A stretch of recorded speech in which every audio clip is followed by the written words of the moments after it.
Period. How much excitement, how much enthusiasm is there from you all to break out this revamped pass defense against what they're going to try to do? I think we're really excited about it.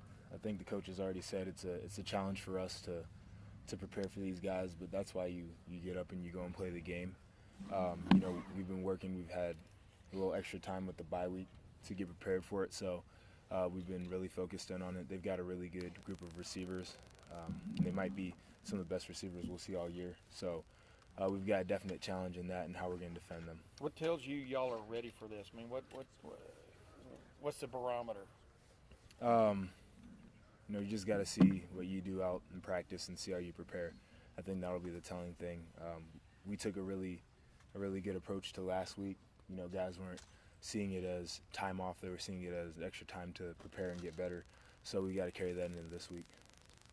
What is it that makes their wide receivers so effective, Joshua? Just the fact that they have a group of them that are all pretty good. So you can't just focus all on one. You have to be able to defend all of them. And then they've got the quarterback that can put the ball in a good place for them to make plays. So we got to get a little pressure on him too. When you guys play other teams from Ohio, do you notice that they play maybe a little bit more inspired with a little bit more emotion than maybe a team from outside the state? Yeah, it's always fun to get another team from Ohio, because a lot of the guys on those teams are from Ohio too, and they all dreamed of playing here. So you usually get their best shot from them. And Cincinnati's a really good school, so it'll be the best two Ohio teams going at it, and so we've got to really prepare for them. I know that we're going to get a great shot from them. We've got coaches on our staff that have Cincinnati ties, so they know what to expect too, and they're going to get us prepared for it. Josh, you're one of the leaders on this defense. How do you lift up a guy like Noah, who's going through some stuff and still was practicing with you guys last week after that? And what's the situation like, just being on the defense with him now? This is the time where you got to surround him with people who care, and you can't abandon him. And I think that guys on our team understand that he's dealing with a really tough thing in his life, and that we're going to get him help. But to be around him, I think, has made a difference. Guys are looking after him. You put an arm around him and you try to help him. It's the most positive thing you can do. How's the spirits been, you think? Pretty good, and going through something like that, I couldn't imagine. He's got a lot to deal with. There's a lot on his plate, and people are saying some negative things about him, and he realizes it. But when he's surrounded by us and he gets around people that he knows care, I think he becomes a little bit of a different person, knowing that he's got these guys around him. Do you talk football with him, or is that almost a distraction from what he needs to focus on right now? We just, whatever he wants to talk to us about, in terms of if he wants to talk football, we'll talk football. But I think guys are just there to support him. I know that he's not practicing right now, but is he still around you guys a lot? A decent amount, and guys will go out of their way to say hi to him or visit him at his apartment. I think it's the right thing to do, and we've got a group of guys, especially on our defense, who care a lot about him. So we want to be there to help him. Gunner Kiel, when you hear the quarterback's name and his name's Gunner, what does that tell you firsthand? Right off. It's one of those names. It's like there's that kid who, I don't know what team he's on, but his name's Speedy. So. Yeah, Speedy Noyle. Yeah. It's like Gunner, he throw the ball around. So we put some pressure on him. He's looked pretty impressive in these first couple of games. So we'll have to find some new ways to maybe get after him a little bit. If they can't throw the ball out to some of those receivers that they have, they might not be as effective. So just being able to find a way, hopefully the stadium's really loud and getting us out a little bit.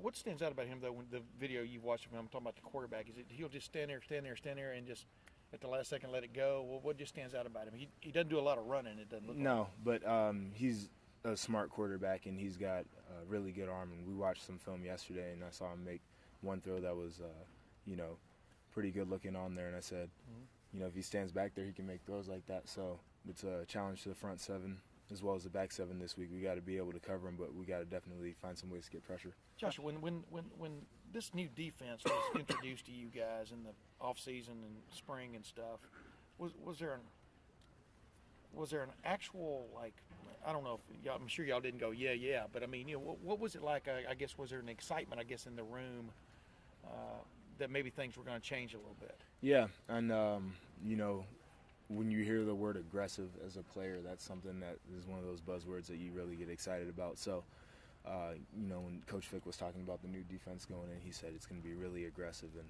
all the linebackers said that's all we need to hear. So, preparing throughout the spring, knowing that we were going to be an aggressive defense and going into summer camp, preparing, it made it a little bit more fun, and, you have more of a positive outlook than kind of, all right, well, if they do this, we're going to react to this, and when they get into this set, we're going to check to this. It's kind of like slow you down as a football player, and you can't just play as freely. If they go into this game, if they throw 40 or 50 passes, you go into the game almost knowing that they throw the ball at many times, they're going to hit a few. Yeah, and as a defense, you can't just be upset that, they hit one pass or they got us on one play. You got to be able to look forward to the next play and know that you're going to keep playing defense. The issues lie when they keep hitting big passes or, their breakdowns, and that's what you don't want. But you definitely can't get down. You got to say, all right, maybe they'll hit a couple, but the next time we got to get after them, so we can't do that. You alluded to this earlier. They have 12 different guys who've caught a pass, 7 different guys who've caught a touchdown pass. What's the key to stopping a team like that distributes the ball around that much?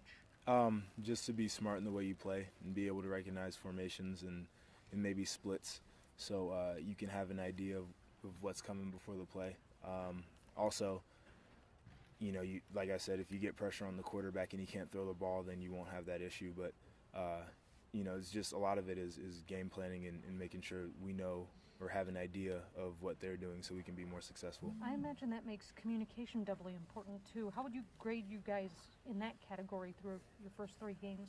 There can never be enough communication, so that's always something that we can work on, and that'll be a big thing this week, and we're working on it during the bye week is just communicating formations so guys can get an idea of what to expect. What is your view? You mentioned 2 best programs in Ohio here going in. What's your view of the Cincinnati program?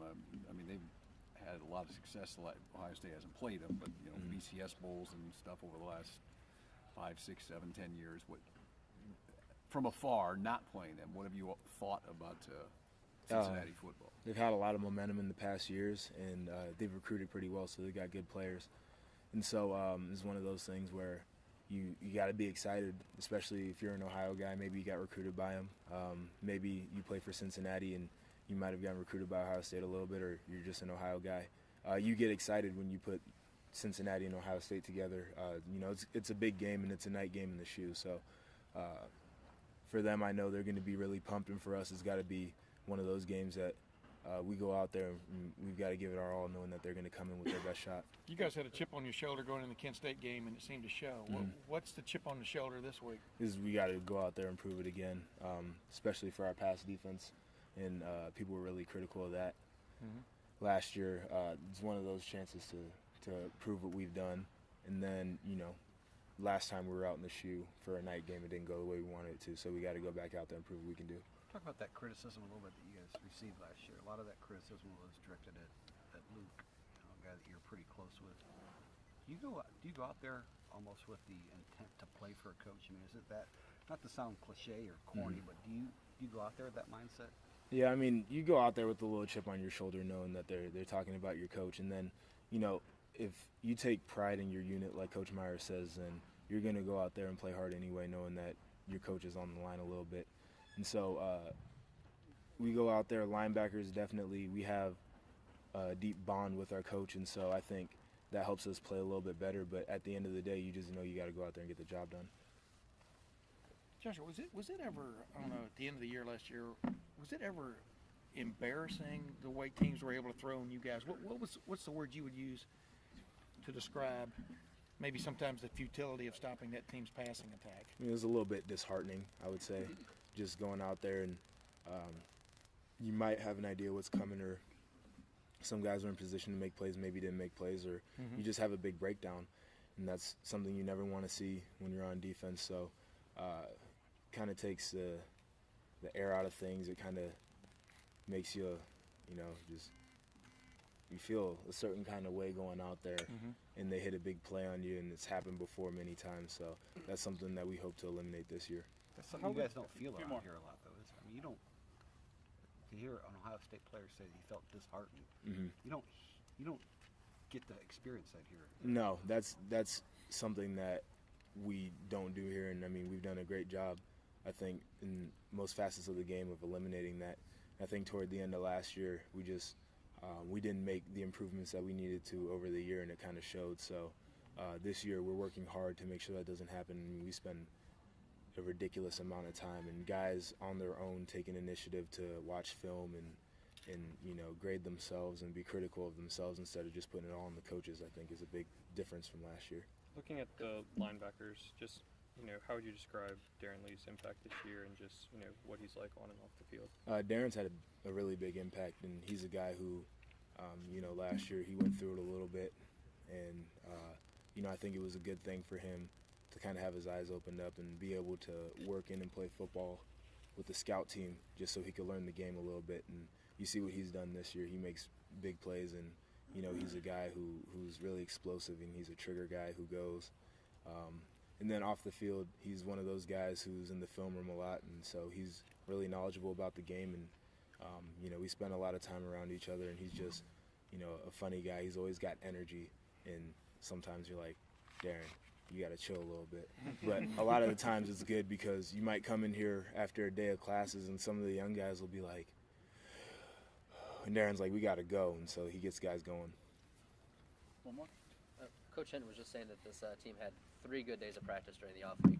Sometimes with young teams, you don't see that in his years of coaching. Where do you think that kind of came from? Just a hunger to get better for the squad, or good leadership, or what kind of drove you guys to make the most out of last week? I think it's a hunger to get better, but I think guys just really like playing ball around here. And so when you go out and practice and you've got some time, and you can go ones against ones in 11-on-11 drills, or you go inside drills where you got good on good, I think guys just really get amped up to do that. So when you have a team that loves to play ball, and you got young guys who got a chip on their shoulder, they want to get better, you'll go out there on a bye week and have some good practices. They were saying this team really does like that. It seems like the live reps and stuff. Yeah. Why is this team so into that? It's just a chance to play ball. I mean, if you come here and you are what you have said you are, or everybody thinks you are, then when it comes to 11-on-11 live drills, you're going to be pumped up. Isn't that every team though? I mean, it should be every team, but I don't know if you get that everywhere. All right, thanks everyone. Thank you. Thanks, Thanks. Thank you.